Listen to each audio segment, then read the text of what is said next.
काली बहू का शौचालय जाना मना है। ये कहानी है बांसडी गांव की, जहां पर आज भी केवल एक ही शौचालय मौजूद था। गांव का सारा समुदाय उसी शौचालय का इस्तेमाल करता था। उसी गांव में मध्यम वर्गीय वसुधा अपने पति रामुआ और बेटे युगल के साथ रहा करती थी। एक दिन वसुधा अपने बेटे युगल से कहती है, युगल देख बिटवा, अब तू सयाना हो गेल है, बकत हो चला है कि तोहके ब्याह के बंधन में बांध देवे के चाही। बलिहार गांव मां तोहर बाबूजी के बचपन के दोस्त हैं, ऊ की बेटी से हम तोहार ब्याह तय कर दिए हैं। अगर तोहर नजर में कोई और है तो तू बेझिझक अपन अम्मा बाबूजी से बता दे। नहीं माँ, कुछ भी नहीं।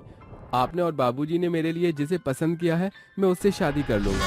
इसके बाद युगल की शादी कोहिना से कर दी जाती है। वैसे तो कोहिना बेहद सावली थी, मगर उसका मन श्वेत हिम के समान एकदम साफ था। सुहाग की सेज पर बैठी हुई कोहिना के मन में सैकड़ों सवाल उफन रहे थे। तभी युगल कमरे में दस्तक देता है। क्या बात है कोहिना, तुम्हारा मन किस सोच के सागर में डूबा हुआ है? कुछ नहीं युगल जी, बस यही सोच रही कि मुझसे शादी करके आपके जीवन में काले रंग का ग्रहण लग गया। कहाँ आपका कंचन रूप और कहाँ मैं काली कुरूपा। मैं तो आपके पाँव की धूल बराबर भी नहीं। कोहिना, फिर कभी इस बात को अपने जुबान पर मत लाना, क्योंकि इंसान की सुंदरता उसके तन से नहीं उसके मन से होती है। मैं इस बात से बखूबी अवगत हूँ कि शादी के बाद एक पत्नी अपने रूप को पति की निगाहों से देखती है। मेरे लिए मेरी बीवी बेहद खूबसूरत है। आज मैं बहुत खुश हूँ कि मेरी शादी एक ऐसे सुलझे हुए इंसान से हुई है जिसका मन मस्तिष्क स्वर्णिम सोच से भरा हुआ है। अगली सुबह, बहू कल हम बतलावत बिसार दिए रहे, बांसडी गांव में केवल एक तो शौचालय है, सारा समुदाय उसी शौचालय में जात है। अही से चल पहले दोनों सास बहू हल्का हो जल जाओ, नहीं तो गांव की लुगाइयों की लंबी कतार लग जाई और फिर हम दोनों सास बहुरिया की बारी देर से आई। दोनों सास बहू शौचालय पहुंचती हैं, जहां कुर्सी लगाए बैठा बनवारी कहता है, अरे यहीं ठहरो, काली बहू का शौचालय के लिए जाना मना है। कारे बनवारी, काला तो कलुआ भी है, ऊका तू कभी नहीं रोकी। कुशल खाना में घुसे से फिर कौने के हुक्म से तू हमारी बहुरिया के शौचालय नहीं जाए देते है? मेरे हुक्म पर तेरी काली बहू इस शौचालय का सदुपयोग नहीं कर सकती।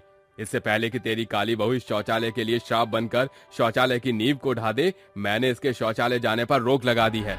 ये केवल दकियानूसी दलीलें हैं। गांव के सरपंच होकर इतनी छोटी सोच, छी।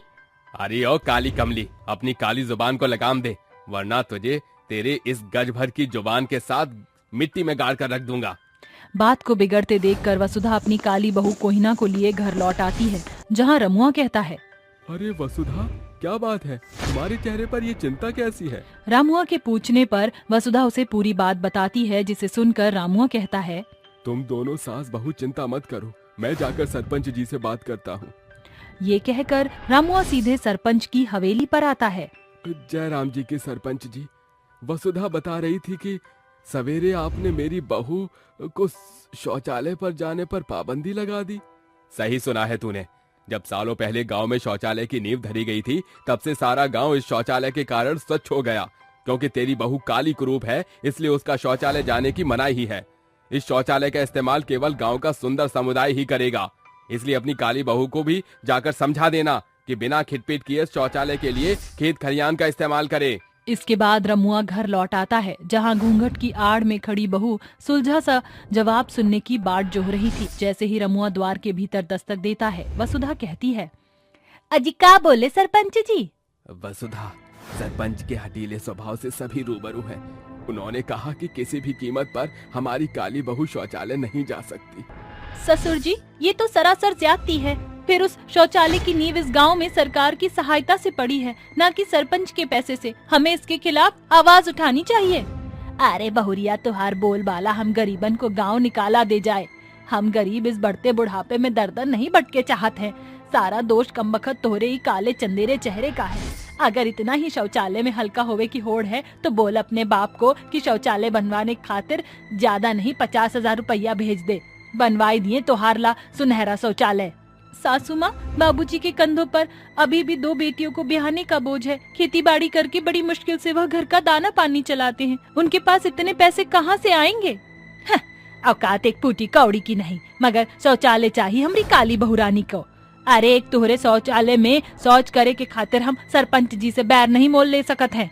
या तो तू खेत खलिहान में शौच करे जा, या फिर अपने मायके लौट जा। एक ओर सरपंच के द्वारा शौचालय में ना जाने की मनाही और दूजी ओर सास के ताने बेचारी काली बहू के कलेजे को कचोट रहे थे, जिसके बाद काली बहू शौचालय के खातिर आवाज उठाने की बजाय चुप्पी साध कर सूर्यास्त से पहले अंधियारे में ही शौच के खातिर खेत खलिहान जाया करती। जहां एक और गांव का सारा समुदाय बंद शौचालय का उपयोग करता, वहीं बेचारी काली बहू खुले में शौच करने को मजबूर थी। एक बार की बात है, आखिरकार ऐसे कब तक चलेगा? जीवन का संगम 2 दिनों का तो नहीं है कि मैं खुले में शौच कर लूं। मेरे काले रूप में चलते ये बर्ताव मेरे साथ हो रहा है। मुझे शौचालय में नहीं जाने दिया जा रहा है। कल को अगर कोई और काली लड़की इस गांव में बहू बनकर आएगी तो उसके साथ भी शौचालय को लेकर यही सलूक दोहराया जाएगा। ऐसे तो किसी को तो आवाज उठानी ही होगी। सारी रात सोचने के बाद सवेरे जो होने वाला था वह पूरे गांव समाज से लेकर सरपंच तक के सोच से परे था। शौचालय के बाहर बैठा बनवारी कोहिना को साड़ी के बजाय छोटे कपड़े में देखकर फौरन सरपंच के पास आता है। साथ ही गांव की औरतें भी इस बात का उल्हाना लिए वसुधा के पास आती हैं। अरे सरपंच जी, गजब हो गया। वो वसुधा की काली बहू कोहिना अधनंगा पहरावा पहने हुए पूरा गाँव रौंद रही है। अरे ओ वसुधा, बाहर आ। अरे का हुई गवा, तुम सब भोर सवेरे डाकिया बने हमारे द्वार पर कैसन पधार पड़ी? अरे तुझे कोई होश आवास है कि नहीं? तेरी काली बहू क्या कारनामे कर रही है? आधे अधूरे कपड़े पहनकर गांव भर में घूम रही है। इसके बाद गांव का सारा समुदाय मैदान में जमा हो जाता है। पंचों की सभा में बैठा सरपंच कहता है, अरे ओ काली कमली, क्या तुझे पता नहीं गांव देहात में ये शहरी पहरावे का प्रचलन नहीं चलता? शर्म हया धोकर पी गई है। अरे ये सारे सीख तो बहू को सास देती है। देखो कैसे शहरी पहनावा पहनकर अपने काले चेहरे का प्रदर्शन कर रही है। इतना सुनकर काली बहू के सब्र का बांध टूट जाता है और वह बेधड़क बोलती है, कैसी दो गली दलीलें हैं इस गांव की। बहू के चेहरे पर घूंघट न देखकर सभी बिलबिला उठे, मगर वही जब खुले में शौच के दौरान मेरे गुप्त अंग खेत खलिहान जाने वाले राहगीरों को दिख जाए उसमें कोई बुराई नहीं। तब क्या सभी जन के कंठ कंकाल कट गए थे? जब मेरे काले रूप के कारण मुझ बहू को शौचालय ना जाने देकर खेत खलिहानों में जाने के लिए बाधित किया था, तब क्या पूरा गांव गूंगों के समान चुप्पी साधे था? काली बहू के बोल जितने कटु थे उसमें उतनी ही खराई और सच्चाई थी, जिसे सरपंच लेकर उसकी सास भी बेहद शर्मसार होकर कहती है, बहू अपनी सास को माफ कर दे। जिस कठिन समय में मुझे तेरा साथ देना था मैं तेरे खिलाफ हो गई। कोहिना, आज तुमने अपने कटु शब्द से मुझ मूढ़ सरपंच की सोच को नया आयाम दिया है। अब से इस शौचालय का सदुपयोग हर एक जन करेंगे। इस तरह काली बहू के ढांढस से शौचालय के इस्तेमाल पर लगी रंग भेद की नीति सदा के लिए समाप्त हो जाती है। साथ ही काली बहू के सुनहरे सोच के लिए सभी के बीच उसकी सराहना होती है। अरे बहू, समय हो गया है, जल्दी चल, नहीं तो मुनीम हमें काम पर नहीं रखेगा। बस माँ जी, खाने के लिए थोड़ा सा खाना पैक कर रही थी, नहीं तो पूरी दोपहरी हमें गर्मी में ही काम करना पड़ता। चलिए अब चलते हैं। उर्मिला और करिश्मा दोनों गांव के मुखिया की जमीन पर मजदूरी करने का काम करा करती थीं।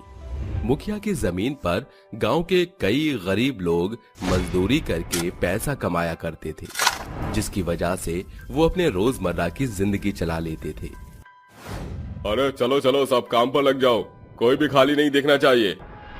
चलो बहू, तुम खुदाई करो, मैं यहाँ से मिट्टी उठाकर फेंकाऊंगी। ठीक है माँ जी, जैसा आप कहती हो वैसा ही करते हैं। करिश्मा इतना कहते ही खुदाई करना शुरू कर देती है, जिसके बाद उर्मिला तसले में मिट्टियां उठा उठाकर फेंक आती है। बहू, कुछ ही समय में इन सभी जमीनों पर खेती बाड़ी होनी शुरू हो जाएगी। उसके बाद हमें पैसों के साथ साथ अनाज भी मिल जाया करेगा। हाँ माँ जी, आप सही कहती हो, इतनी मेहनत का कभी न कभी तो फल जरूर मिलेगा। दोनों सास बहू मुखिया की जमीन पर काम करने लगती हैं। देखते ही देखते सुबह से शाम हो जाती है और वो पूरे दिन मजदूरी करने के बाद मुनीम के पास जाती हैं और उनसे अपनी दिहाड़ी मांगते हुए कहती हैं, हमने अपने आज का काम पूरा कर लिया है मुनीम जी, हमें आज की दिहाड़ी दे दीजिए। अरे अरे, तुम दोनों लेट हो गई हो। आने में अगर तुम थोड़ी देर पहले आ जाती तो तुम्हें पैसे मिल जाते, लेकिन मेरे पास पैसे खत्म हो गए हैं।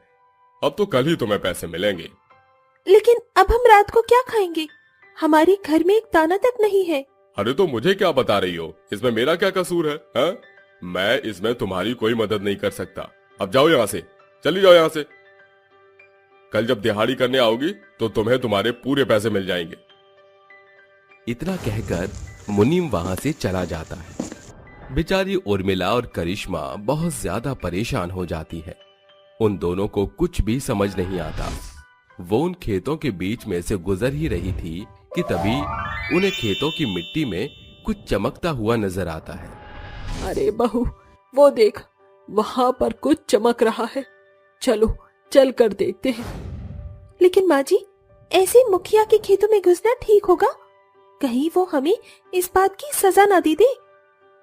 ये बात तो तुमने बिल्कुल सही कही है, लेकिन इस वक्त यहाँ पर कोई नहीं है और कोई आएगा भी नहीं।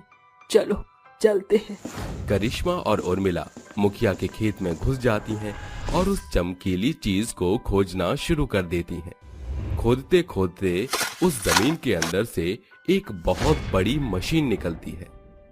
अरे वाह, क्या बात है! क्या सच में ये एक मशीन है? लेकिन देखो माँ जी, इसके ऊपर तो नोट छपा हुआ है। लेकिन ये मशीन है किस चीज की?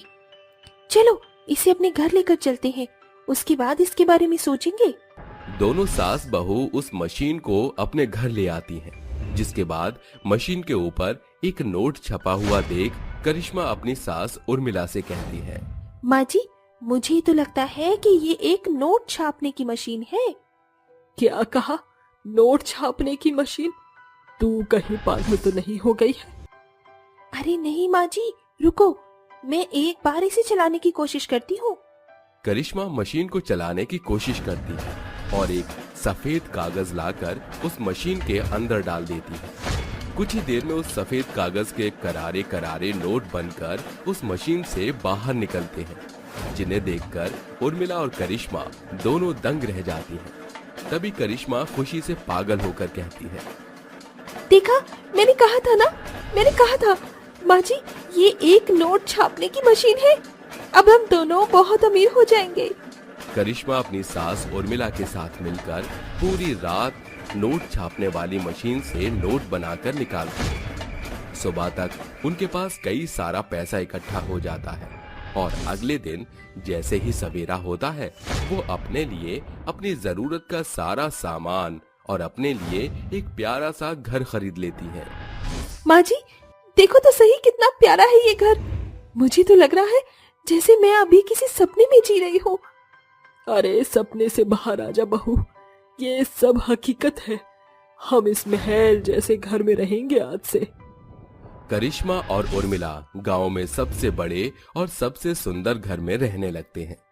देखते ही देखते उनके पास उनकी अपने कई सारे खेत भी आ जाते हैं। वो दोनों नोट छापने वाली मशीन से बहुत अमीर होने लगती हैं। साथ ही साथ वो दोनों मिलकर गरीब लोगों की मदद भी करनी शुरू कर देती हैं। ये सब गांव का एक कालू नाम का आदमी मुखिया के घर जाता है और उन्हें सब बताने लगता है। अरे मुखिया जी, अरे आप यहाँ हाथ के ऊपर हाथ धरकर बैठे हो और दूसरी तरफ गांव में 2 कौड़ी की औरतें आपका मुकाबला कर रही हैं। उनके पास आपसे ज्यादा पैसा है। क्या कहा? मुझसे भी ज्यादा पैसा? इस गांव में मेरे जितना पैसा किसी के पास नहीं है। तुम झूठ बोलते हो। अच्छा, तो ये बात है। अरे तुम्हें मेरी बात पर विश्वास नहीं है। चलो मुखिया जी, मैं तुम्हें तुम्हारी आंखों से सब कुछ दिखाता हूँ। कालू मुखिया को गांव में वहां ले आता है जहां करिश्मा और उर्मिला दोनों गरीब लोगों को कंबल और खाना बांट रही होती हैं। अरे ये सब मैं क्या देख रहा हूँ? इतने अमीर औरतें हमारे गांव में कहां से आ गईं? तभी मुखिया का मुनीम उन दोनों औरतों को देखकर मुखिया से कहता है, अरे मुखिया जी, ये दोनों औरतें तो वही हैं जो हमारे खेतों में काम करने के लिए आया करती थीं। अरे इनके घर में तो खाने के भी लाले पड़ रहे थे और अब देखो इनके पास इतना पैसा आया कहां से? अरे मैं तो जानता ही था, मुझे तो पहले से ही गड़बड़ लग रही थी। एक काम करो, आज की रात इनके ऊपर कड़ी नजर रखो। कुछ ही समय बाद रात हो जाती है।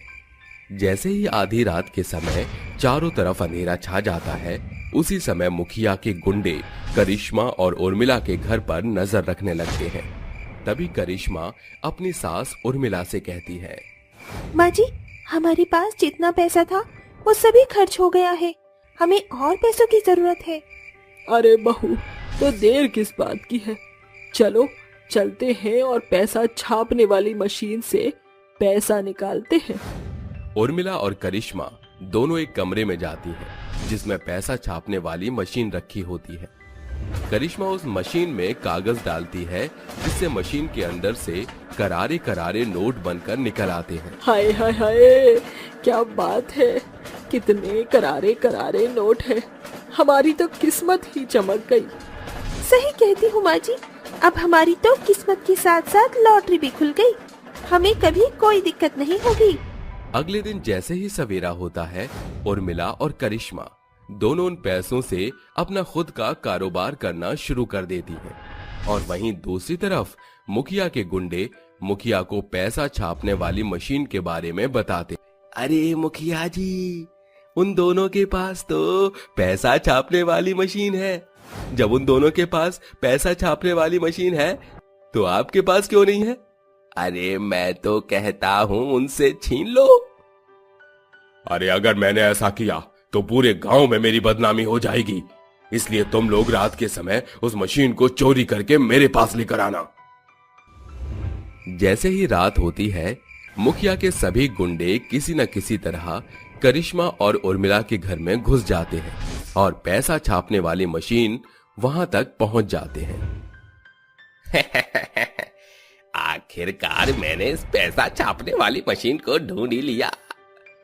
जैसे ही कालू उस मशीन को उठाता है, वो मशीन अपने आप टूटकर नीचे गिर जाती है, जिसके बाद कालू उसे देखता ही रह जाता है। तभी उसके अंदर से एक देवी माँ निकलती हैं। तुम्हें क्या लगा था कि तुम इस पैसा छापने वाली मशीन से अमीर हो जाओगे? अरे इसके लिए तुम्हारी नीयत भी अच्छी होनी चाहिए। इस मशीन को वरदान मिला हुआ था कि कभी कोई अगर गलत नीयत के साथ इस मशीन को छुएगा तो ये मशीन अपने आप नष्ट हो जाएगी। अरे देवी माँ, हमें माफ कर दो, हमसे भूल हो गई। पैसों के लालच पे आकर हमने ये सब कर दिया, लेकिन आइंदा हम ऐसा कभी नहीं कुछ करेंगे। हमें आखिरी मौका दे दो देवी माँ। देवी माँ का दिल बहुत बड़ा होता है, जिसके बाद वो उन सभी को माफ कर देती हैं और वहां से जाने देती हैं। वहीं दूसरी तरफ करिश्मा और उर्मिला ने जो कारोबार बढ़ाया होता है, उससे उनकी आमदनी अच्छी खासी चलने लगती है और वो खुशी खुशी अपना जीवन व्यतीत करने लगती हैं। अखबार बेचने वाली बहू की सफलता। खद्दर की पुरानी साड़ी पहने हुए अविका रसोई घर में बैठी आंसू बहाते हुए चूल्हा फूंक रही थी। वहीं दूसरी ओर श्याम ओसारे में बिछी खाट पर पड़ा हुआ था और अनुराधा गेहूं की सफाई कर रही थी। अविका बहू, जरा बाहर तो आना। जी माँ जी। ये ले, गेहूं फटक दिया है, इसे पिसने को मिल में दे आ। माँ जी, इन सभी गेहूं में तो खून लगे हुए हैं। अंतिम यही बचा कुचा रह गया है। जाने ये दुख की घड़ियां कब खत्म होंगी। उनका परिवार घनघोर गरीबी से जूझ रहा था। तभी नशे में धुत अनुराधा का बेटा तेजा लड़खड़ाते कदमों से घर के भीतर दस्तक देता है। अरे झूम बराबर झूम शराबी, झूम बराबर झूम। क्यों जी, ये पिताजी रोग के बिछौने पर पड़े हैं और तुम घर की जिम्मेदारियां संभालने की बजाय खुद ही लड़खड़ा रहे हो? शराब का इतना चस्का चढ़ गया है तुम्हें? अविका की बात सुनकर तेजा गुस्से से लाल पीला होकर उसके बाल पकड़कर कहता है, क्यों री, साली अपने पति परमेश्वर की सेवा करने की बजाय बातें सुना रही है। तेरी ये मजाल। माँ जी। गुस्से में तिलमिलाती अनुराधा दीवार पर खड़े डंडे को उठाकर तेजा पर बरस पड़ती है। अरे माँ, अरे तू इस दूसरे के घर की छोकरी के खातिर अपने लाल का खून बहाने पे तुली है। तो जैसे नकारा औलाद से तो भला मैं बे औलाद रहती। आज से इस घर में तुझ शराबी सट्टेबाज की कोई जगह नहीं है। अनुराधा अपने बेटे तेजा को घर से निकाल बाहर करती है और हर एक दिन के साथ उनके घर की हालत बद से बदतर होते जा रहे थे। ऐसे में उनके खाने के भी लाले पड़ गए थे। बहू, इतनी हड़बड़ी में कहाँ चल दी? माँ जी, मैं लाज का दामन थामकर अब और नहीं बैठ सकती। मुझसे घर की ये दुर्दशा नहीं देखी जाती, इसीलिए मैं काम तलाशने जा रही हूँ। रुक जा बहू, मैं भी तेरे संग चलूंगी। दोनों सास बहू भूखे प्यासे काम की तलाश में निकल पड़ती हैं, मगर अफसोस उनके हाथ कुछ नहीं लगता। वो धीमी कदमों से सड़क पर चलने लगती हैं। तभी एक अखबार बेच रहे युवक की बुलंद आवाज उनके कानों तक पहुंचती है। आज की ताजा खबर, आज की ताजा खबर, देश की अर्थव्यवस्था में छाया नया बदलाव, आज की ताजा खबर। उसी पल अविका की नजर एक अखबार के कारखाने पर पड़ती है और अगले ही पल वो कारखाने में आती है। जी कहिए। जी, हम सास बहू काम के सिलसिले में यहाँ आए हैं। अगर कोई काम मिल जाता तो बड़ी मेहरबानी होगी आपकी।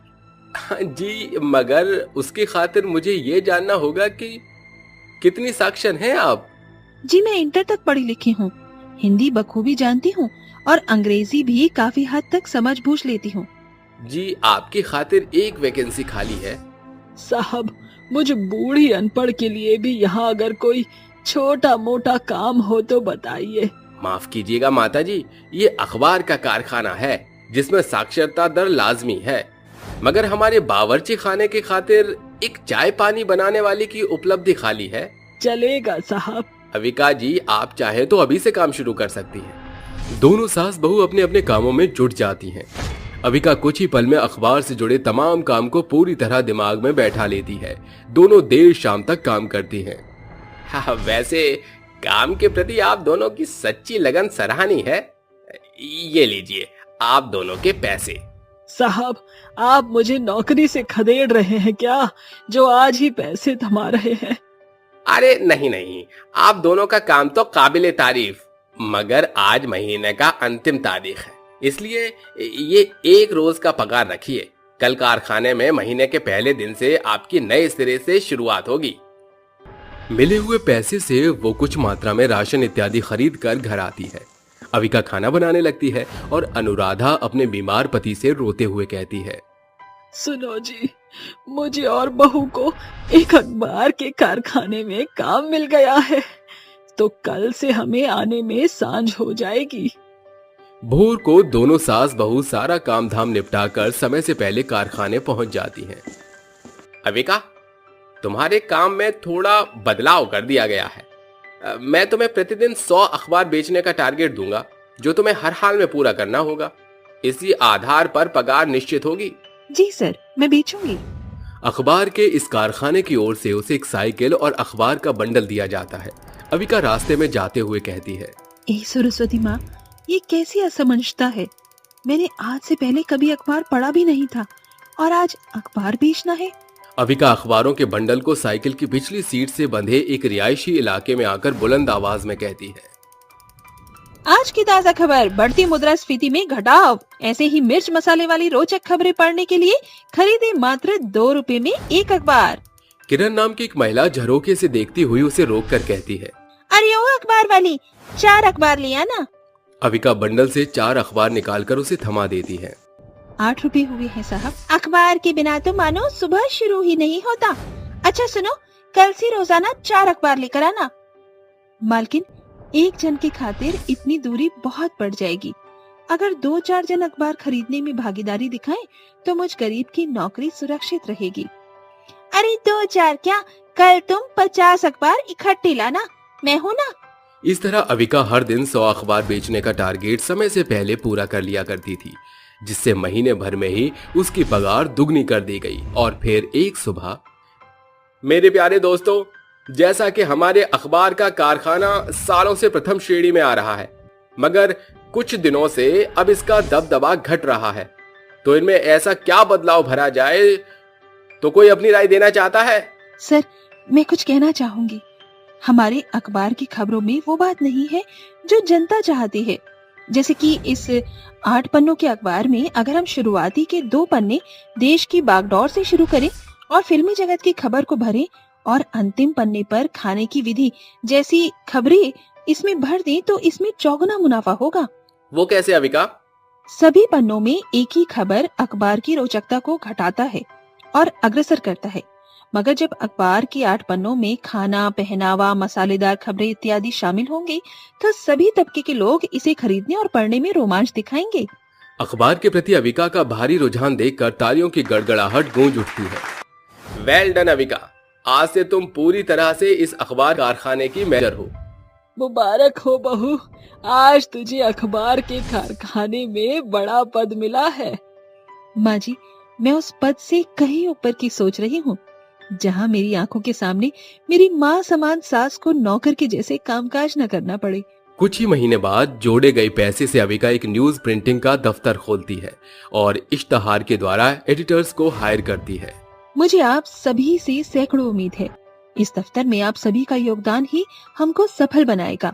जहां दोनों सास बहू अपने नए खुले अपने अखबार के कारखाने में दिन भर काम करती, वहीं अविका रात के अंधेरे में अपनी सास को पढ़ाया करती थी। अनुराधा ने अखबार के प्रति इतना पक्का रुझान से सब सीख लिया। शुरुआती दिनों में दोनों सड़कों के बीच अखबारों को बेचा करती थी। आज की ताजा खबर पढ़िए, मात्र 2 रुपए के निम्न शुल्क पर देश से जुड़े तमाम खबरें। देश, सेहत, राशि, खान पान से जुड़े तमाम खबरें बारीकियों के साथ पेश है 2 रुपए के अखबार में। गुजरते हर दिन के साथ दोनों सास बहू के अखबार का कारखाना सुर्खियों में छाने लगता है। कुछ ही महीने की मेहनत उन्हें बड़ी सफलता को दर्शाती है। दोनों के अखबार की गुणवत्ता और खबरें उन्हें प्रथम श्रेणी का पद दिलाती हैं। अब उनके घर के हाल पहले जैसे नहीं रहे। श्याम भी पूरे तौर पर भला चंगा हो गया और तेजा ने भी नशे के दलदल से खुद को छुड़ा लिया और इस तरह चारों अखबार के कारखाने में संलग्न होकर काम करते रहे। तो ये थी हमारी अखबार बेचने वाली सास बहू की अनोखी सफलता की कहानी। माँ, आप अपना ख्याल रखना, मैं बांस की लकड़ी लेने जंगल जा रही हूँ। ये बोलकर 12 वर्षीय सलोनी आरी लिए जंगल की ओर अग्रसर हो जाती है, जहाँ एक बुढ़िया बैठी होती है। ये लो बूढ़ी अम्मा, मैं तुम्हारे लिए रोटी ले आई। सलोनी, तुम्हें स्मरण था? अरे बूढ़ी अम्मा, भूलती कैसे? पिछले 6 माह से आपसे मेल मिलाप जो बढ़ गया। वैसे भी मेरी माँ कहती है कि किसी की भूख मिटाने से बड़ा पुण्य प्राप्त होता है। तुम्हारी माँ ने तुम्हें सुनहरी सीख दी है सलोनी। वैसे तुम्हारी माँ के रहते तुम इस बांस के जंगल में क्यों आती हो? इतने बचकानेपन में बांस का बोझा उठाकर तुम्हारे कंधे नहीं थकते। हाँ बूढ़ी अम्मा, मगर मेरे सिवा माँ का है कौन? माँ महीनों से बीमार है। ऐसे में मैं रोजाना इस जंगल से बांस काटकर बांस की टोकरी, बर्तन बनाकर बाजार में बेचती हूँ। उसी से हम बेबस माँ बेटी का गुजर बसर चलता है। कुछ देर बाद बूढ़ी अम्मा, आपसे बतियाते हुए मैंने बांस काट भी लिया और गठरी भी बांध ली। अब मैं चलती हूँ। सलोनी बांस की गठरियों का बोझा उठाए घर आकर देर दोपहरी धूप में टोकरी बर्तन बनाकर उन्हें बेचने बाजार जाती है। रात को राशन पानी लेकर घर आती है। समय ऐसे ही गुजरता है। अगली सुबह, ये लो बूढ़ी अम्मा, आज मैं आपके लिए बाजरे की रोटी लाई हूँ, साथ में लहसुन की चटपटी चटनी भी है। बुढ़िया सलोनी के हाथ का बनाया खाना खाकर उसका बखान करते हुए कहती है, अरे वाह सलोनी, तुमने तो सयानों को भी पीछे पछाड़ दिया। खाना बनाने में एकदम नपा तुला हाथ है तुम्हारा। शुक्रिया बूढ़ी अम्मा, मैं चलती हूँ। ऐसे ही कई दिन गुजर जाते हैं। एक रात बब्बन उनके दरवाजे पर दस्तक देता है। अरे ओ मरियल माँ की बेटी, कहाँ मर गई? सामने आ। बब्बन चाचा, आप? अरे छोकरिया, जाकर अपनी अम्मा को बुला, मैं बच्ची से बात नहीं करता। ममता बिस्तर से उठकर बाहर आती है। अरे आज मैं तेरी मरियल हाव भाव पर तरस नहीं खाने वाला। पिछले 6 महीने से माँ बेटी मुफ्त में मेरे घर में रह रही हो। भाड़ा क्या तुम्हारा बाप भरेगा? काका, मैं चुकाऊंगी आपका भाड़ा। नादान छोकरिया, तू चुकाएगी भाड़ा। बीते भर की है नहीं, आई बड़ी। मैं तुम दोनों माँ बेटी को अब और बर्दाश्त नहीं करूंगा। अपना झोला झमेला उठाओ और चलती बनो यहाँ से। मगर इतनी देर रात हम कहाँ जाएंगे? अरे कहीं भी डावाडोल हो, बब्बन को बख्श दो। ये बोलकर बब्बन उस माँ बेटी को घर से निकाल बाहर कर देता है। दोनों बांस के जंगल की ओर बढ़ने लगती हैं। तभी मौसम का रुख बदलता है। हे ईश्वर, इस दुनिया की भी अपनी गति अभी पकड़नी थी। बिटिया, जल्दी से पाँव बढ़ा, बरसात होने के आसार है। दोनों माँ बेटी बांस के जंगल की ओर बढ़ने लगती हैं। तभी रास्ते के बीचों बीच सलोनी को वही बुढ़िया मिलती है जो सलोनी को टोकते हुए बोलती है, अरे सलोनी, इतनी देर रात तुम इस बांस के जंगल में? बूढ़ी अम्मा, हम दोनों माँ बेटी बेघर हो गए हैं। इस बांस के जंगल के सिवा दूजा कोई आसरा नहीं बचा। किसी बड़े बांस के पेड़ के नीचे रात काट लेंगी। उसकी जरूरत नहीं है सलोनी, आओ मेरे साथ। दोनों माँ बेटी बुढ़िया के साथ बांस जंगल के पेड़ों के पथ को पार करके एक चौरस स्थान पर आती हैं। बूढ़ी अम्मा, ये तुम हमें बांस जंगल के बीचों बीच क्यों लाई हो? सलोनी, मैं यहाँ तुम्हारे लिए एक सुनहरा बांस घर बनाने वाली हूँ। अम्मा, हम कुछ समझे नहीं। बुढ़िया अपनी आंखें बंद करके अपने हाथों से एक ही पलछिन में एक सुंदर से सांचे का बांस घर बनाकर बोलती है, सलोनी, ममता, ये कोई साधारण बांस घर नहीं, बल्कि एक सुनहरा सोने का जादुई बांस घर है। मगर ये बांस घर तो बाकी घरों के जैसे ही साधारण है। सलोनी, जैसे ही तुम उस बांस घर से कुछ मांगोगी, ये तुम्हारे स्वर शब्द सुनकर जादुई सोने के बांस घर में बदल जाएगा। भूख के मारे मेरे पेट में कबड्डी मची हुई है। ए जादुई सोने के बांस घर, मुझे इसी समय खाने को भोजन दो। सलोनी के स्वर शब्द खत्म होते ही साधारण बांस घर सोने के सुहाने जादुई बांस घर में बदलकर अपने भीतर से 56 भोग की बौछार कर देता। ये तो सचमुच में सुनहरे बांस घर के सांचे में बदल गया। बूढ़ी अम्मा, आपने ये कैसे किया? जरूर आप कोई जादूगरनी है ना? सलोनी, समय आने पर मैं तुम्हारे सारे सवालों के जवाब दूंगी। अब मुझे जाना होगा। स्मरण रहे, इस जादुई सोने के बांस घर से कभी अपना स्वार्थ मत साधना। इस सुनहरे बांस घर का सदुपयोग करना। ये बोलकर बुढ़िया वहाँ से चल देती है। दोनों माँ बेटी सुकून से उस सुनहरे बांस घर में सो जाती हैं। अगली सुबह, माँ, मैं बांस की कटाई करने जंगल के अगले छोर में जा रही हूँ। सलोनी, जब हमारे पास जादुई सोने का बांस घर है तो तुम्हें मेहनत मजदूरी करने की क्या जरूरत है? माँ, ये बांस घर मेरे लिए सिर्फ बसेरा है। मैं इसे अपना स्वार्थ नहीं साध सकती। ये सरासर गलत होगा। मैं अपनी मेहनत के बलबूते पर आपका और अपना पेट पाल सकती हूँ। समय गुजरता है। सलोनी हर एक सुबह बांस की कटाई करके दिन भर टोकरी बर्तन बनाती और सांझ होते उन्हें बाजार में बेचने जाती। एक दिन की बात है, सलोनी बांस काट रही थी, तभी एक बूढ़ा वहाँ से रोते बिलखते गुजरता है। ठहरो बाबा, आप इतने हताश परेशान क्यों हैं? अरे क्या बताऊं बेटी, कल मेरी बेटी का ब्याह होना है, मगर मुझ गरीब बेबस बाप के पास एक पैसा भी नहीं है। पैसे की पाबंदी से कल मेरी पगड़ी उछलने से बेहतर है मैं मर जाऊं। ठहरो बाबा, मेरे पास तुम्हारी समस्या का समाधान है। सलोनी उस बाबा को लेकर अपने जादुई सोने के बांस घर के पास आती है। ए मेरे जादुई सोने के बांस घर, ये बाबा बेहद बुरे दौर से गुजर रहे हैं। इनकी बेटी के ब्याह के लिए मुझे तुम्हारी मदद चाहिए। सलोनी की निश्वर्त मांग सुनकर जादुई सोने का बांस घर सुनहरे चमक से सराबोर होकर सोने के बड़े बांस घर के सांचे में ढलकर अपने भीतर से सोने के सैकड़ों सिक्के, जेवर और पैसे की भरमार करता है। ये लीजिए बाबा, इसे आप बतौर बड़े धूमधाम से अपनी बेटी का ब्याह कर पाएंगे। एकाएक तेजोमय प्रकाशमान के साथ बूढ़े बाबा बतौर उस बुढ़िया में बदल जाते हैं। अरे बूढ़ी अम्मा, तुम? हाँ सलोनी, मैं तुम्हें परख रही थी कि तुमने मेरे बोल को अपने हृदय की पट्टियों पर लिख लिया है या नहीं। जादुई सोने के बांस घर के होने के बावजूद तुमने उससे अपना स्वार्थ नहीं साधा।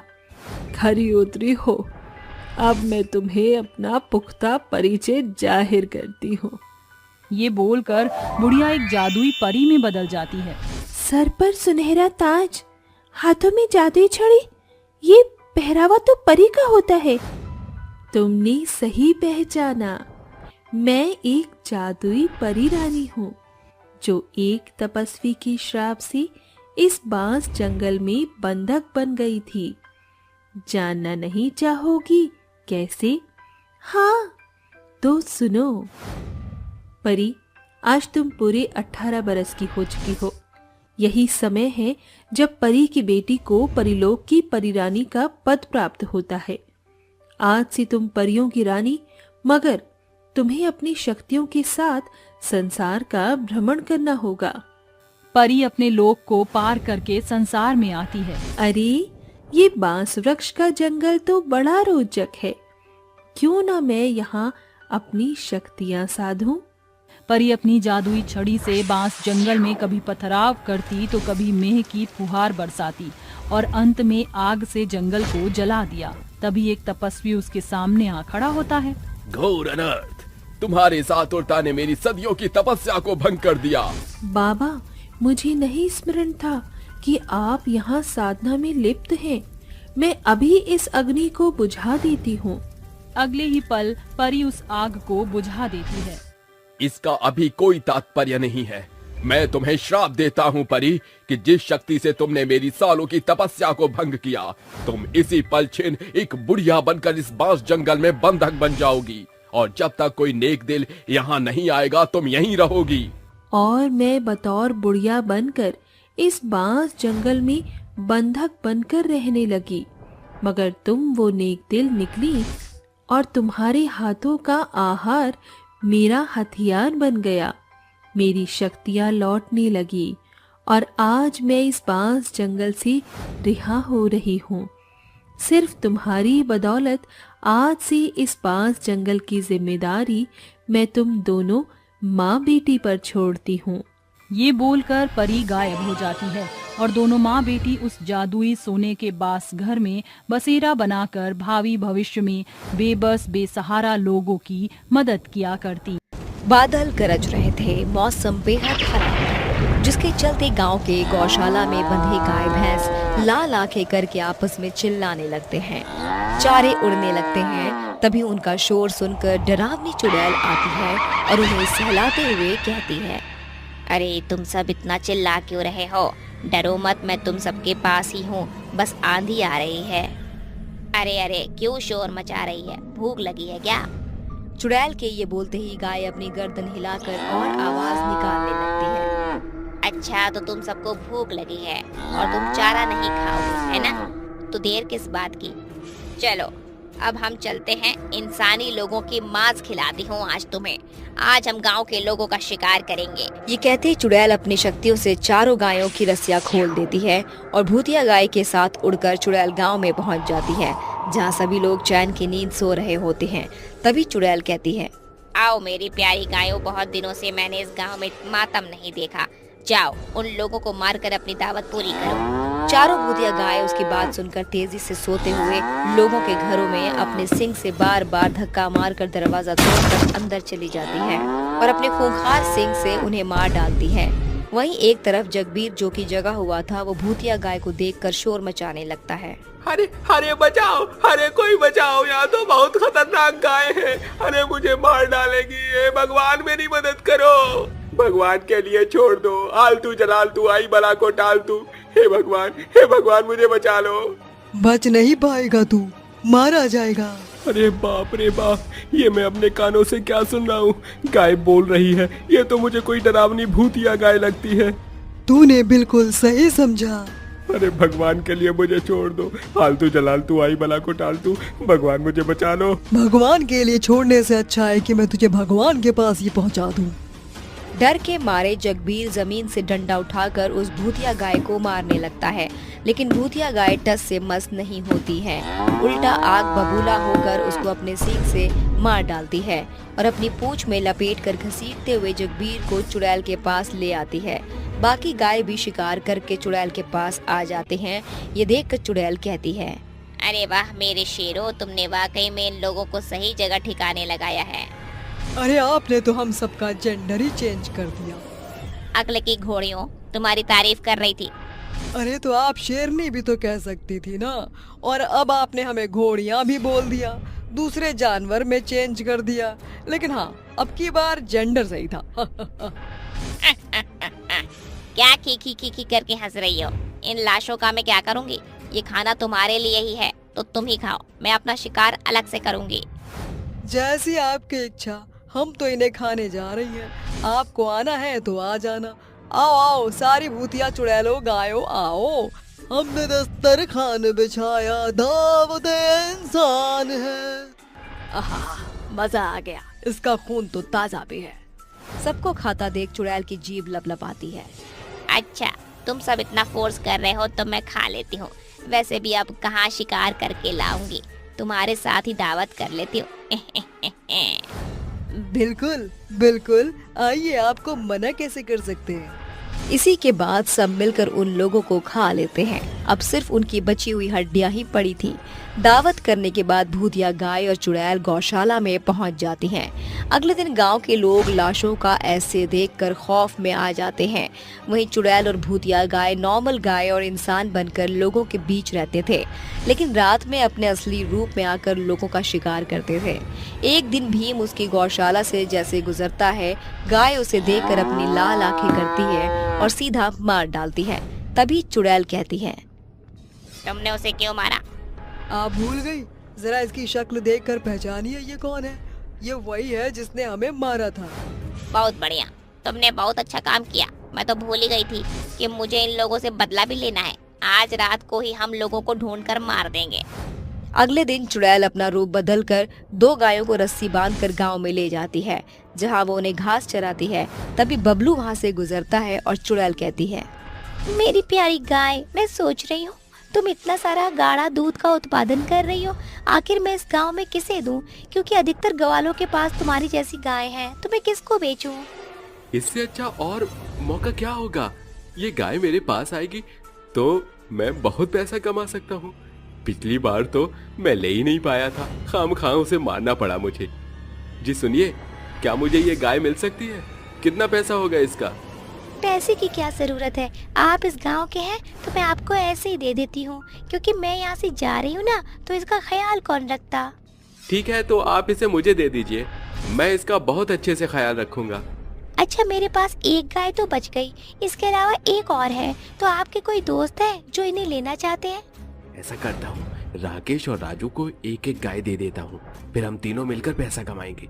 वैसे भी उन दोनों भाइयों का तो रोजगार ठप पड़ा हुआ है। हाँ हाँ, मेरे 2 दोस्त और हैं, मैं शाम को उन्हें भेज दूंगा यहीं। आप इसी पीपल के पेड़ के पास मिलना। बिल्कुल बिल्कुल, यही मिलूंगी बदला लेने के लिए। हाँ जी, आपने कुछ कहा? यही कि मेरी गाय को ले जाइए आप। गोपी की बात सुनकर बबलू उससे गाय ले लेता है और अपने दोनों दोस्तों को गोपी के गाय के बारे में बता देता है। वो भूतिया गाय बबलू को मारकर चुड़ैल के पास वापस आ जाती है। वहीं पीपल के पेड़ के पास राजू और राकेश भी आ जाते हैं और कहते हैं, आप ही है ना बबलू? आपने हमसे गाय लेने के लिए कहा था। आओ आओ, मैं तुम्हारा ही तो इंतजार कर रही थी। मतलब क्या तुम हमें पहले से जानती हो? राकेश की बात सुनकर चुड़ैल और भूतिया गाय अपने असली रूप में आ जाते हैं। चुड़ैल उसे अपनी शक्तियों से जकड़ कर कहती है, पहचाना मुझे? मैं वही शीतल हूँ जिसे तुम चारों ने मिलकर मुझे और मेरी गायों को मार डाला था। अरे आखिर क्या गलती थी? बस इतना कि पूरे गांव में मेरे पास अधिक गाढ़ा दूध देने वाली गाय थी, और उस दिन मैंने तुम्हें मेरी गाय देने से मना कर दिया। सुनो शीतल, तुम्हारे पास 4 गाय हैं, चारों ही गाढ़ा दूध देती हैं। अगर इनमें से तुम हमें 2 गाय दे दो तो अच्छा रहेगा, हम भी गांव में दूध बेचकर कुछ पैसा कमा लेंगे। हाँ बोलो, कितने पैसे हमें दोगी? ज्यादा पैसे मत मांगना, इतनी तो पैसे वाली तुम हो ही। माफ करना, मैं अपनी गाय को तुम्हें नहीं दे सकती। ये यहाँ से नहीं जाना चाहती, और 2 गाय तो बचियां हैं, वो अपनी माँ के बिना कैसे रहेंगी, क्योंकि अभी उनका पोषण माँ से होता है। अरे 4 गाय में से 1 दे दो। माफ करो, मैं नहीं देना चाहती, आप जा सकते हैं। तुमने बढ़िया पढ़ा है, सारा पैसा खुद ही कमाना चाहती हो, एक अकेली लड़की क्या कर लेगी?